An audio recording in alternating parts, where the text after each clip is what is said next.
L'entraînement a déjà commencé pour les escrimeurs de l'INSEP. Pourtant, la reprise est plutôt progressive pour Marie-Florence Kandassamy. C'est sans doute là que réside son secret pour être 7e mondiale. Je ne change pas de ce que je fais dans mon quotidien d'habitude, mais j'ai des bonnes sensations, c'est déjà pas mal. Ça commence à payer, parce que c'est plus payé maintenant, ouais, je suis contente. À voir pour la suite, en espérant que ça continue. Aujourd'hui, j'essaie de tenir mon corps, j'essaie de tenir ma pointe, ce genre de petites choses, quoi. Parce que j'ai une tendance à me laisser aller comme un chewing-gum si on veut. Elle a vraiment eu une progression, j'ai presque envie de dire exponentielle, quoi.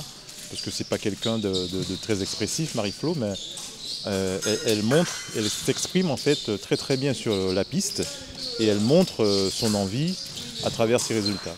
Et pourtant, Marie-Florence semble avoir un défaut. Ah, Marie-Flo, elle est de temps en temps un petit peu tête en l'air. De temps en temps, il faut quand même toujours avoir un petit œil sur elle, quoi. De loin, mais quand même, on la garde toujours à l'œil. Une championne qu'on observe depuis longtemps, mais qui perce réellement au niveau international l'année dernière, en devenant vice-championne d'Europe à l'épée. Cela fait 17 ans qu'elle s'entraîne sans relâche pour faire partie des meilleures. Toujours soutenue par son entourage, c'est surtout son père qui l'a poussée à persévérer. Depuis tout petit, on lui a mis dedans. Ah, c'est moi là? Oh, bien sûr. Oh mon Dieu. Bien sûr, c'est toi. T'as vu comment t'as changé? Non, j'ai pas changé, toujours la même tête, alors là, je suis pas d'accord. C'est grâce à moi qui l'a poussé parce qu'elle voulait pas y aller. Hein. Non, le papa me dit, oui, je suis fatigué, j'ai mal au genou. Il dit, non, tu vas y aller. Hein. Je dis, dans l'avion, c'est jamais. Et voilà. J'espère qu'elle pourra aller un peu plus loin. Ça dépend d'elle. Ça dépend d'elle.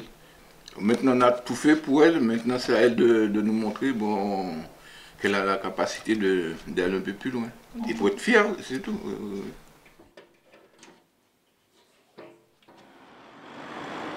De nature discrète et réservée, Marie-Florence garde la tête sur les épaules et profite aussi de sa vie de jeune femme. L'escrime, bien qu'une passion pour elle, reste avant tout un sport. Non, j'ai une vie de famille, j'ai des amis.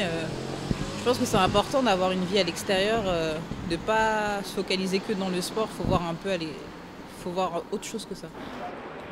Un café à loger. Et justement, en poursuivant des études en langue des signes, elle espère plus tard s'occuper d'enfants handicapés. Ça nous apporte dans les deux sens.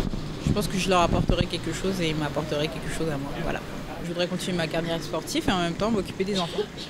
Peut-être dans le sport ou en dehors du sport, je verrai. En attendant de passer son diplôme, il lui reste encore un objectif, rafler la médaille aux Jeux Olympiques de 2016.